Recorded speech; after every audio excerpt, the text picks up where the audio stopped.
Miércoles 10 de enero. Saludos, señoras, señores, bienvenidos como cada jornada a este espacio, a esta revista de prensa, donde vamos a realizar nuestro habitual repaso a las portadas de los diarios que se editan en Córdoba, Diario Córdoba, Diario El Día, Diario ABC. Varios temas recurrentes en los periódicos, varias coincidencias, vamos a ir viéndolas una a una. Empezamos, si les parece, como es habitual, por el decano, por el Diario Córdoba, que trae en su portada a 4 columnas un acontecimiento histórico para el Córdoba Club de Fútbol que hoy por fin se va a hacer, presumiblemente, esperemos que sí, realidad. Dice el diario de Grupo Z, León y Oliver ponen hoy fin a 7 años de la familia González en el Córdoba.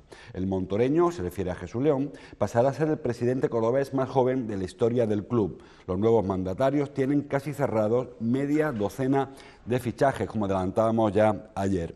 El diario El Día también hace referencia a este asunto en su portada, la parte superior del periódico. Dice: el Córdoba pasa a manos de Jesús León hoy, tras la firma con Carlos González. Y el diario ABC, referencia es a uno de los fichajes que anuncia el diario Córdoba y que también nosotros ayer dábamos alguna pincelada. El pivote Fausto Tienza a un paso de fichar por el Córdoba Club de Fútbol. Bueno, vamos por el principio. Esta mañana, en una notaría madrileña, se va a proceder al cambio de titularidad del paquete de acciones que da la mayoría en el Consejo de Administración del Córdoba, hasta ahora Carlos González, que pasará a manos de Jesús León y Luis Oliver.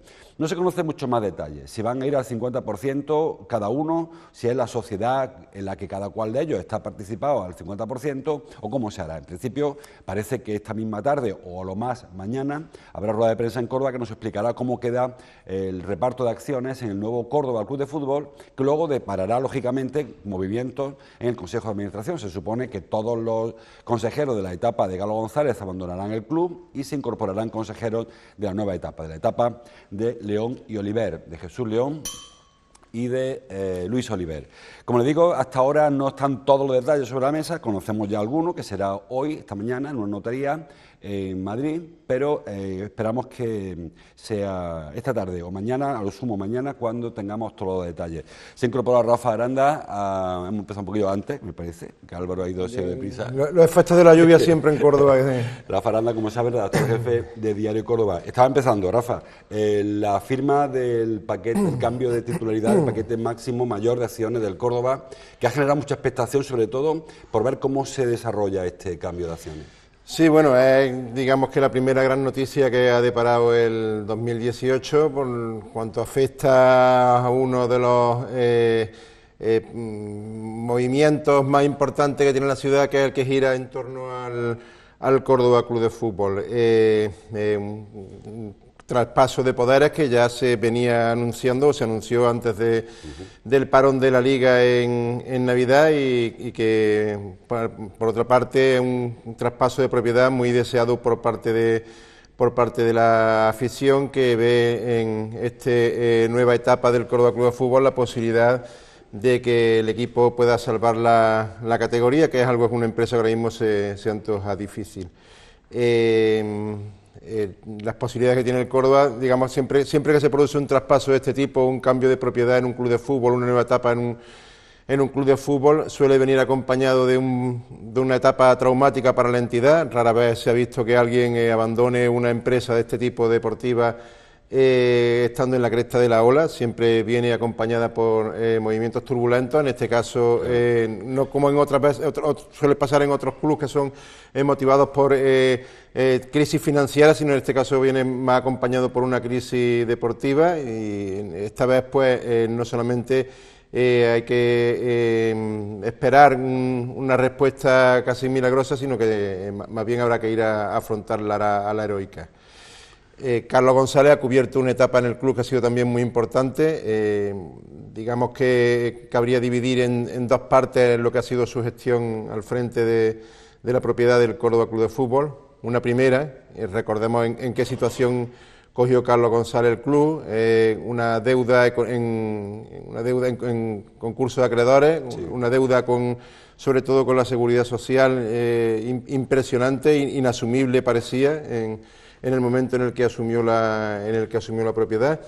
Y tuvo unos primeros años de gestión en los que, bueno, pues deportivamente devolvió el orgullo al club. El Córdoba Club de Fútbol durante los últimos 20 años había estado más acostumbrado a estar incluso en segunda B que en segunda división A. Sin embargo, bueno, pues deportivamente el equipo disputó fase de ascenso, ascendió a la primera división, a la par que se iba aliviando también la crisis financiera que tenía el Córdoba. Sin embargo, creo que el punto de inflexión se produjo precisamente en el momento de mayor euforia del club del último medio siglo, que fue con ese ascenso a primera división. A partir de ahí, yo creo que Carlos González empezó a desvelar el verdadero argumento que le había traído al Córdoba Club de Fútbol, que era el de ejercer de empresario, buscar un beneficio económico. Se olvidó de bueno, pues la parte emocional que conlleva el club y empezó a tener más una calculadora en el cerebro a nivel personal que a nivel colectivo, a nivel de la entidad, y empezó el equipo a caer en barrena. Deportivamente fue acusando la falta de inversión por parte de la propiedad hasta situarlo en el momento actual en el que traslada el club, en la sociedad, al tándem Oliver-León, que se lo encuentran, si bien económicamente, aparentemente, sin estar en un estado de gravedad o incluso con una situación económica de bonanza, digamos, sin traumas, sin que se esperen grandes sobresaltos. Sin embargo, pues en una situación deportiva que ahora mismo, a día de hoy, parece imposible adivinar que el Córdoba Club de Fútbol el año que viene siga estando en una categoría profesional. En cuanto a los despachos, lo que se conoce es que Azabeco, creo que se llama la empresa de González, le vende las acciones a Grucal. Es lo que se conoce, pero no sabemos hasta que no se firme por la notaría si lo compra León. Grucal es una sociedad configurada por 50% de capital León, 50% de sociedad de Oliver, que se llama Aglomerados Córdoba, sí. Aglomerados Córdoba, un nombre un tanto extraño para una sociedad que se dedica al tema deportivo, pero en fin, nombres raros, nombres propios, incluso nos vamos encontrando. Azabeco tampoco es un nombre muy normal. La parte, digamos, gestora, la parte de relación social que va a tener la nueva sociedad, la va a encabezar San Jesús León, que ya sabemos que es una persona que tiene una cierta experiencia en el mundo del fútbol porque tuvo un importante paquete de acciones en el Sevilla Fútbol Club. El tercer paquete en su momento. En su momento era uno de los máximos accionistas de una sociedad de primera división, y durante el tiempo que estuvo él de accionista, dentro de las máximas accionistas, pues el Sevilla consiguió los mayores éxitos también deportivos de su historia. Pero la parcela deportiva la va a llevar Luis Oliver, que es una persona que muy vinculada al mundo del fútbol desde hace muchos años, pero que ha tenido también muchos claroscuros en los clubes por los que ha ido Oliver pasando.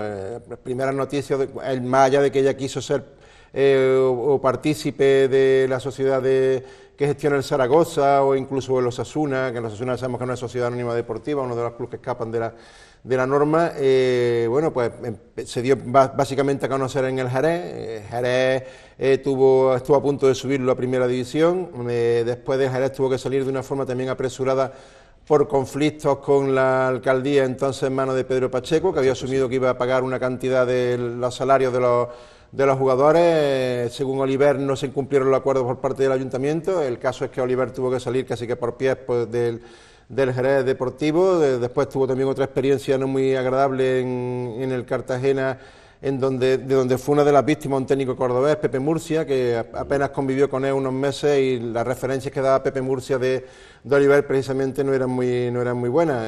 Volvió otra vez a primera línea deportiva en el Betis. Ya sabemos también cómo acabó su relación con el Betis. Fue el que le quitó el nombre fue el que le cambió al estadio el nombre.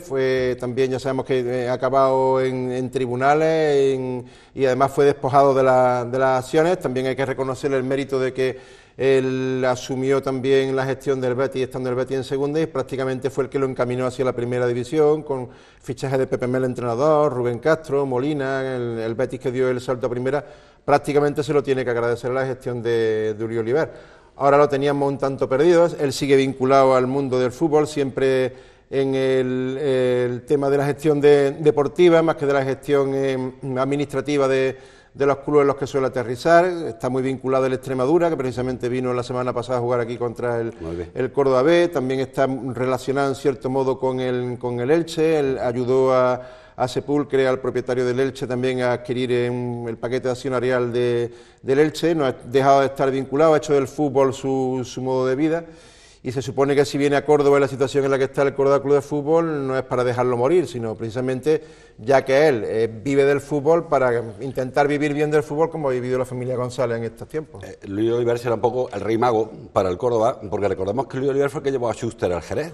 Realmente Luis Oliver es el que en el momento en el que, bueno, digamos que el Córdoba tiene poco que perder y mucho que ganar a partir de ahora en el tema deportivo, ¿no? Porque prácticamente lo tiene todo perdido, todo lo que consiga son beneficios. Y a partir de ahí, bueno, pues de los fichajes que el Córdoba haga, él va a ser el responsable, y si el Córdoba se salva, prácticamente también el máximo responsable, a la persona que va a haber que agradecérselo va a ser Oliver, porque del acierto, del ojo clínico que tenga a la hora y de la capacidad de convencimiento, que no es fácil para traer jugadores en todo el estado que está el Córdoba Club de Fútbol, pero de la capacidad que él tenga también para convencer a los jugadores que vengan de refuerzo de que este proyecto es un proyecto viable, va a depender el futuro del Córdoba Club de Fútbol. Por ejemplo, el jugador que trae hoy IBC como primer nombre, que ya se han ido embarruntando, el de Fausto Tienza, es de los Osasuna precisamente, ¿no? Sí, bueno, él fue un jugador que ha estado muy vinculado a Oliver, porque, bueno, él estuvo vinculado en el Betis, en aquel año en el que Oliver se hizo cargo de la gestión deportiva del Betis. Tienza llegó a debutar incluso en el primer equipo, digamos que el contacto más directo que han llegado a tener ese jugador y Oliver. De todas formas, tampoco está muy claro que Tienza vaya a recalar en el Córdoba Club de Fútbol, porque tiene dos ofertas de dos clubes muy importantes como son el Huesca y el Cádiz, que están a las puertas de la primera división. También es verdad que allí va a tener más complicado jugar que en Córdoba, que posiblemente pues los futbolistas que llegan al mercado de invierno lo que van buscando son minutos para volver a posicionarse otra vez en el escaparate con vista a otras temporadas, ¿no? Pero digamos que, bueno, Oliver es un tipo que eso sí hay que reconocerle, que conoce profundamente sobre todo estas categorías, sabe dónde está el mercado en esta categoría, tiene también un buen conocimiento de los agentes que se mueven en esta categoría, qué agente es más fácil de convencer para que un futbolista que tenga cierta rodaje, cierta experiencia en situaciones como las que se encuentra ahora el Córdoba Club de Fútbol, pues pueda aceptar embarcarse en un proyecto de riesgo de este tipo, y en este sentido, bueno, pues no nos cabe otra que confiar en él, vamos, no, porque es que no hay otra salida. Le deseamos suerte a León, a Oliver, y iremos poco a poco desgranando en cómo se ha ido fraguando este desembarco mientras que Oliver tiene la difícil tarea de sacar al Córdoba Club de Fútbol de las posiciones de descenso que le obligan a hacer una segunda vuelta en la que prácticamente va a tener que ganar todos los partidos de casa, si quiere sumar esos 50 puntos que te dan la salvación. El trabajo que tiene Jesús León no es menos complicado. Son muchas las heridas que deja y los frentes que deja abiertos Carlos González en su despedida a nivel social, ¿no? El Córdoba Club de Fútbol ahora mismo tiene prácticamente rotas las relaciones con el ayuntamiento, que es una institución con la que está obligado el Córdoba a convivir sí o sí, entre otras cosas porque lo que es su fábrica, lo que es su lugar de trabajo, que es el Estadio del Arcángel, es propiedad municipal. Esta también tiene un frente abierto con la afición. Con las peñas, sobre todo. Llevamos 2 temporadas en el minuto 54 escuchando el González vete ya, las peñas las tiene divididas. Raro es el aficionado que tenga una palabra agradable para Carlos González cuando se le pregunta cuál es su opinión. Esta también tiene un frente abierto con el pasado del club, rompió relaciones con los veteranos del Córdoba Club de Fútbol, incluso lo expulsó de la sede que estaba en el estadio, y con los medios de comunicación ya incluso no digamos, ¿no? O sea, hemos pasado ya ni del presidente plasma, simplemente no se conceden entrevistas, no hay comparecencias públicas, es más fácil escuchar a gente del Córdoba Club de Fútbol en otros medios de comunicación más allá de Córdoba que dentro de Córdoba en sí, ¿no? Por lo tanto, bueno, el trabajo que tiene también Jesús León es aliviar, poner bálsamo a todas estas situaciones irritadas que hay en la relación que tiene el club ahora mismo, que prácticamente tiene que hacer también de la noche a la mañana, porque para que el primer punto de partida, para que el Córdoba sea fuerte e intente pues salir de la situación ahora mismo traumática en la que se encuentra, es tener un amplio respaldo social. De ahí que también el trabajo de León tenga que venir de la mano del trabajo de Oliver y que los dos tengan que trabajar casi a la heroica. Y otro frente abierto es con Tremont, con la Ciudad Deportiva del Córdoba. Efectivamente, después también serio. Eso es otro también, frentes judiciales diversos, con la empresa Royal Bear, creo que era el nombre de la empresa que cuidaba el césped del Arcángel, tiene el frente abierto con Tremont por el uso de la Ciudad Deportiva.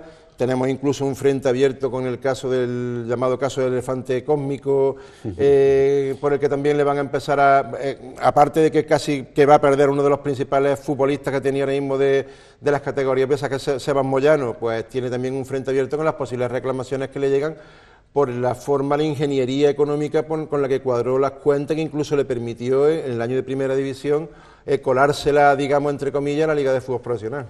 ¿Cómo se queda avanzando? Seguiremos hablando y mucho de León Oliver. Ya les digo, creo que hoy o mañana, más bien mañana, habrá más detalles, habrá rueda de prensa, quizá ya en Córdoba, de los propietarios nuevos del club, y de ello lo informaremos.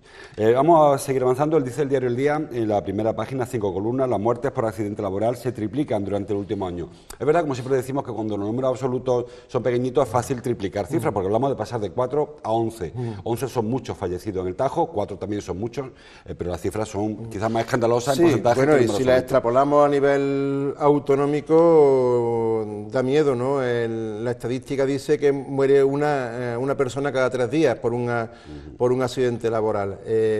Pensábamos que había mucho conseguido en el terreno de la seguridad laboral. Sin embargo, nos damos cuenta que hay muchas cosas todavía por hacer.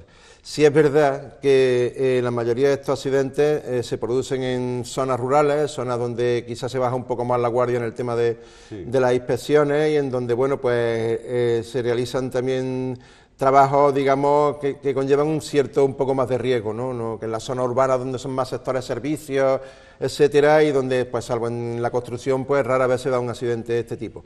Sin embargo, bueno, también la mayoría de los accidentes que se producen son por accidentes de tráfico en la movilidad cuando te diriges al puesto de trabajo. El itineré no se consideraba accidente de trabajo, y ahora sí. Y ahora sí, con lo cual, pues bueno, sube mucho la estadística, claro, ¿no? A lo mejor en un accidente laboral, pues un accidente de tráfico en el que han perdido la vida 4 personas, y eso pues eleva mucho la estadística. Pero también es verdad que hay un tipo de accidente laboral que se viene prodigando con mucha frecuencia, que es el tema de informaciones que no tienen una patología enfermedades que no tienen una patología detectada, como puede ser un infarto, y la mayoría de las veces, bueno, pues muchas veces este tipo de infarto suele ocurrir por sobrecarga laboral, ¿no? Y entonces ahí sí que la administración tendría que tener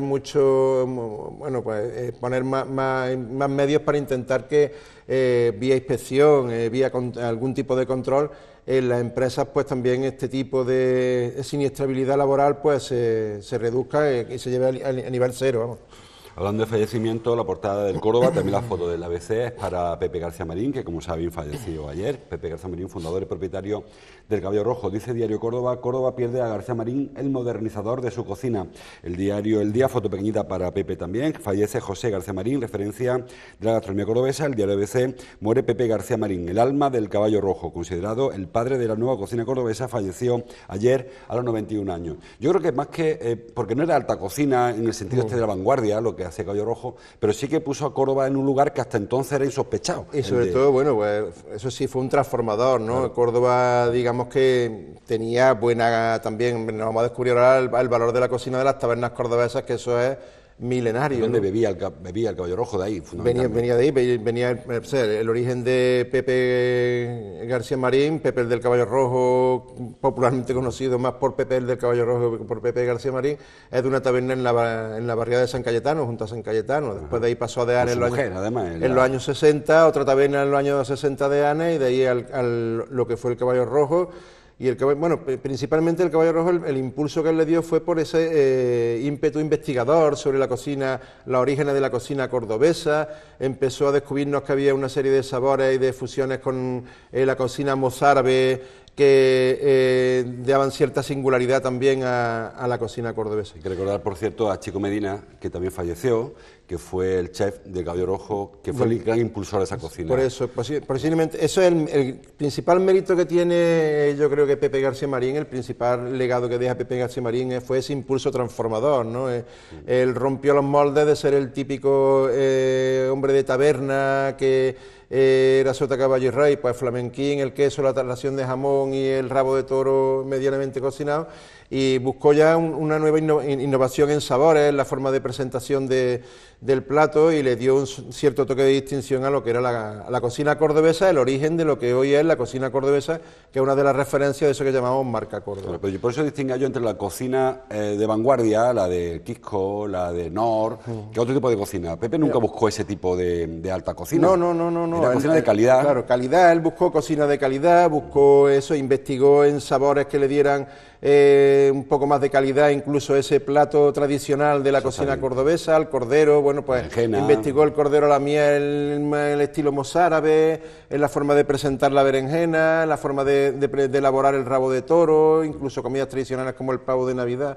Voy a contar una anécdota que viví yo para que se entienda lo que era el potencial internacional que tenía la imagen del caballo rojo. En el año 1992 yo viví en Nueva Orleans, tuve un año haciendo allí un máster y aprendiendo temas vinculados con mi carrera profesional, y un día fui a comer con un amigo mexicano, traía un amigo que había venido de México también a visitarlo, y él no sabía que yo era de Córdoba, ni mucho menos, nos conocimos. Cuando me presentó como español, un amigo mío de España, Rafael, me dijo que había estado recientemente en España con su padre, y me dijo, mira, dice, hay dos cosas que recuerdo de mi estancia en España especialmente.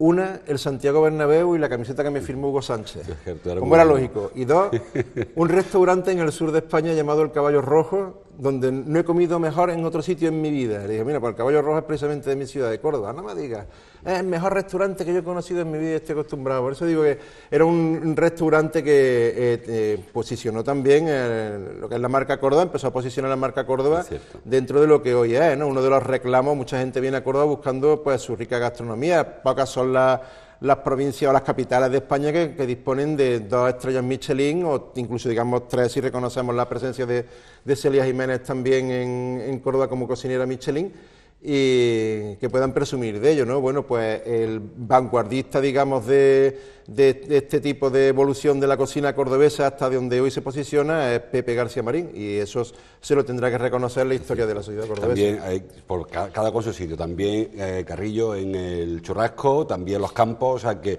Pepe fue el impulsor quizás, pero luego la compañía estuvo bien escoltado. Estuvo muy bien escoltado, sí, digamos que el tabernero se puso en primera línea, pues gracias a su habilidad también como en las fogones, ¿no? Y Córdoba en ese sentido puede presumir de ser una ciudad que ha encontrado también muy buenos restauradores, ¿no? Y gente con valentía para arriesgar, intentar montar un negocio potente dentro de la gastronomía, de darlo a conocer, de promocionarlo, y en ese sentido pues Córdoba es una ciudad de las que más puede presumir de su sector hostelero. Pues nuestro dolor, nuestro pésame también a la familia de Pepe, lógicamente, y una pérdida irreemplazable. Es muy triste porque en el año en Córdoba ha empezado con 2 necrológicas, con 2 personajes muy reconocidos dentro de la sociedad, ¿no? Hace una semana estábamos despidiendo a Rafael López Cansinos también, que puso voz a la Córdoba del blanco y negro durante muchos años, y es la voz más reconocida de la radio en la década de los 70 y en la década de los 80, y ahora estamos despidiendo también pues el que ha puesto el sabor, el paladar, el que ha endulzado el sabor y el paladar de Córdoba y de los que nos visitaban durante, digamos, el último medio siglo. Efectivamente. Bueno, continuamos. Ayer hubo un desayuno de trabajo del presidente de la Diputación, hay referencia en todos los periódicos, porque todo el mundo sacó la misma conclusión cuando acabó la charla de Antonio Ruiz. Dice el diario Córdoba, arranca el año preelectoral. También el diario El Día, de alguna manera, hace referencia a esta situación, hay una referencia a la conferencia o a la charla de Antonio Ruiz, y otro titular también en el mismo sentido, los partidos engrasan la maquinaria para las municipales.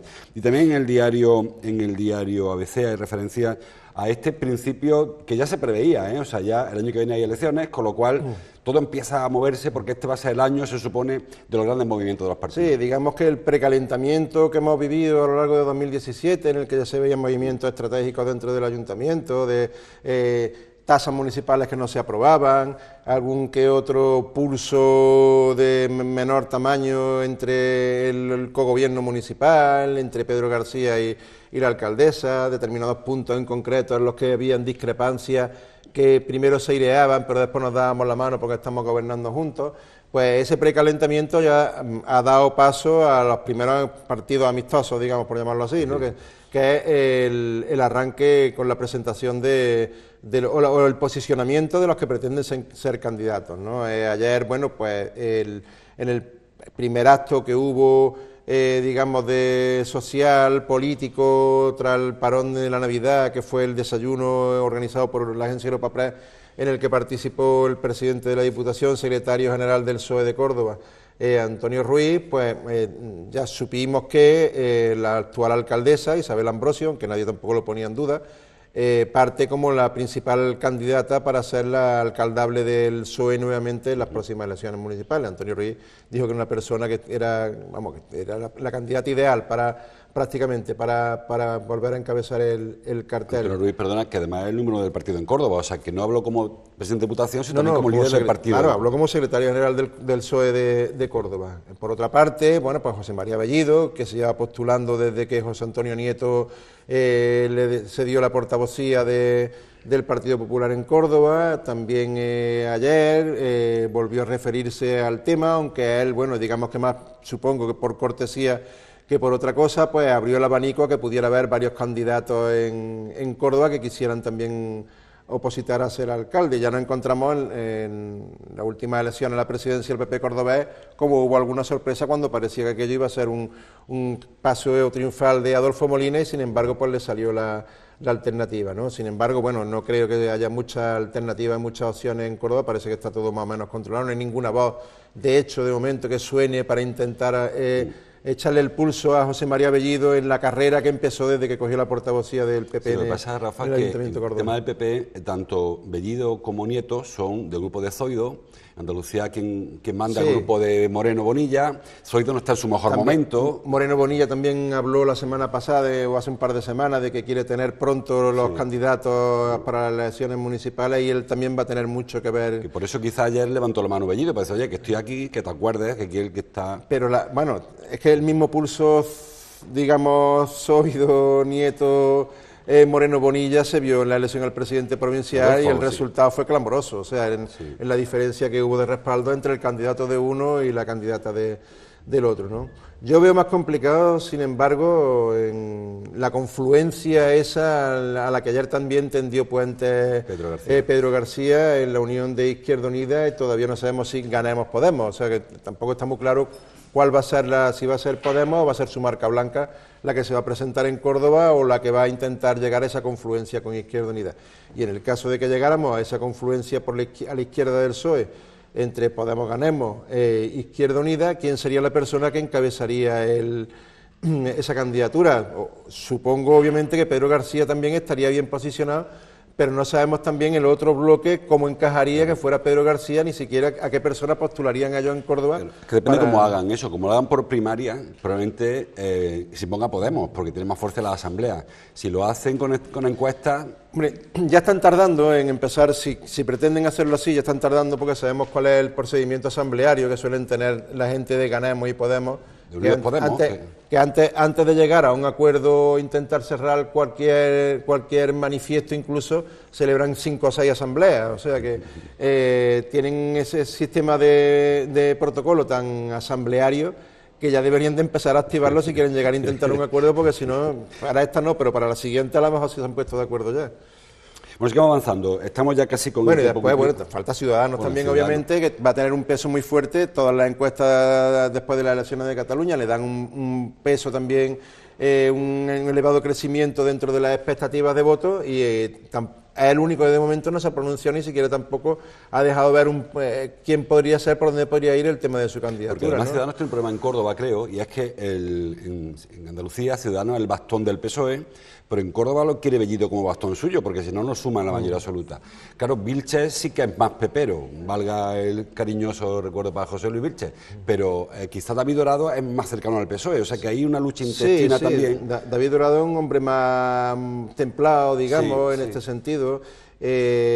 Posiblemente también, bueno, pues el rostro más identificado dentro de la política municipal en Córdoba es el de David Dorado, ahora mismo, dentro de Ciudadanos, ¿no? Sí, o sea, no sería... Albás está más puesto de Juan Marín, más sí, cercano al PSOE. Y cercana a eso, a lo que son otro tipo de política ya autonómica, pero David Dorado es, digamos, una de las personas que mejor conocen ahora mismo lo que es el tema de la maquinaria municipal. Por tanto, no sería extraño que también fuera una persona muy bien posicionada para ser cabeza de cartel. Sin embargo, también, bueno, Ciudadanos sabe que quizá está en su momento.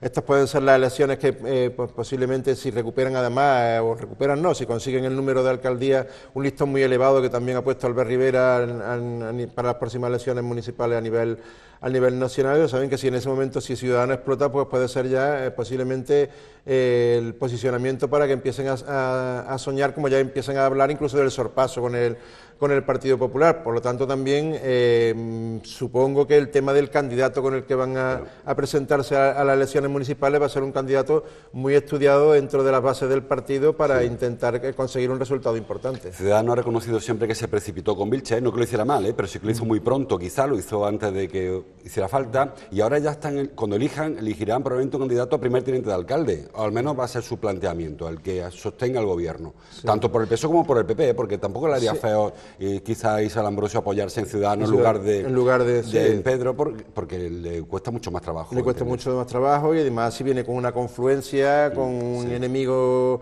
irreconciliable en otras instituciones además, como está haciendo en la Junta fundamentalmente Podemos, ¿no? Bueno, Teresa Rodríguez ya ha dicho que aspira, una de las alcaldías que aspiran a conseguir es la alcaldía de Córdoba, luego también ya deben de tener una estrategia más o menos pensada y tampoco ella lo que no se pronuncia muy claro es en el tema de las confluencias y si esa estrategia de conseguir la alcaldía de Córdoba viene de la mano con un cabeza de lista que provenga de Izquierda Unida más que de sus filas, ¿no? Hemos descartado UCOR también, no sabemos tampoco, se desconoce cuáles son las intenciones de UCOR dentro de las formaciones que hay ahora mismo dentro del ayuntamiento. No parece muy posible que teniendo a su principal, su fundador y Rafael Gómez en prisión como está ahora mismo, pues UCOR, se desconoce, todavía no sabemos cuáles son sus intenciones de cara a las elecciones municipales. Creo que sí que se conocen, pero bueno, ya hablaremos de eso. Candidatos en la cárcel tenemos, tenemos a Junqueras, ¿no? Fuera de hora, 20 segundos para cada una, dos noticias que me interesa mucho comentar. La primera, el diario ABC. El cogobierno ha gastado 4 de cada 10 euros del presupuesto del año 2017, dice. El que no se ejecute el presupuesto es bastante habitual, pero en un año preelectoral a lo mejor significa que se está acumulando fondos para invertir. Bueno, la verdad esa noticia es muy interpretable porque sí es verdad que el ayuntamiento ahora mismo está ingresando más de lo que está gastando, con lo cual le permite tener un remanente más alegría para invertir en caja, pero también es verdad que mucho de ese dinero que está ahí retenido en caja pertenece a provisión de fondos, o sea, dinero que ya está previsto que se invierta en Ronda Norte, está previsto que se invierta en azucarera, está previsto que se invierta en determinadas obras que necesitan una provisión de fondos que forman parte de esos 100 millones de euros que hay ahora mismo en caja. Y la última cuestión, ya fuera de tiempo, dice el diario Córdoba, por ejemplo, que Sánchez, se refiere a Pedro Sánchez, propone una tasa a la banca para pagar las pensiones, algo que bueno ha sido muy cuestionado en general por la prensa. Cada vez que se le pide un impuesto a la banca, o igual que un impuesto a la eléctrica, al final, que lo pagamos somos nosotros, los usuarios. Ciertamente, si al final, si la banca tiene que pagar ese impuesto, sí o sí, que parece lógico. Va a repercutir en algo, si entre todos hemos rescatado a la banca, también hay que pedirle a la banca que ahora también nos ayude a rescatarnos a nosotros. La banca al final dice sí, yo aporto, pero a los que acaban sacándole el dinero son a sus clientes, que somos nosotros, que somos los impositores, ¿no? De todas formas, bueno, parece una salida un poco arriesgada con Pedro Sánchez porque ya sabe el poder que tiene la banca, el enorme poder que tiene la banca para poner y quitar, y ya lo ha pagado una vez en sus propias carnes, ¿no? Sí, pero esto parece que responde más a lo que hablábamos antes del engranaje electoral, porque son votos que hay que quitar a Podemos, básicamente. Se ve el primero que intenta irse muy a la izquierda para... es que las encuestas, eso que después tanto decimos que fallan y nos reímos de las bolitas de cristal, de los que hacen las encuestas, porque después las elecciones no pintan para nada. Las encuestas sí sirven para orientar un poco la estrategia de los partidos, ¿no? Ahora mismo ven que la diferencia entre el PSOE y Podemos empieza a abrirse después de que el Podemos incluso llegó a amenazar con pegarle el sorpaso en las últimas elecciones generales. Y entonces, claro, la estrategia política dice que ahora que está el enemigo empezando a decaer es cuando tienes que pegarle el pisotón. Y entonces, bueno, pues intenta llevar para tu terreno determinadas políticas que ves que a ellos le están beneficiando, etcétera, etcétera. Y en esa medida también, bueno, pues en las próximas fechas vamos a escuchar medidas, propuestas como estas que ha hecho ahora Pedro Sánchez, ¿no? Pues lo dejamos aquí, como siempre digo, quedan muchos asuntos pendientes. Bajen al kiosco, compren su periódico, si no puede, pues léalo por internet, porque hay muchos temas que hoy se nos quedan en el tintero. Gracias, Rafa, como cada miércoles, por tu visita. Nada, un placer. Gracias a ustedes por estar ahí. Les dejo como cada mañana con Ángel Mellado con su café y media. Mañana volvemos y seguiremos leyendo junto a la prensa. Hasta entonces, gracias por su atención.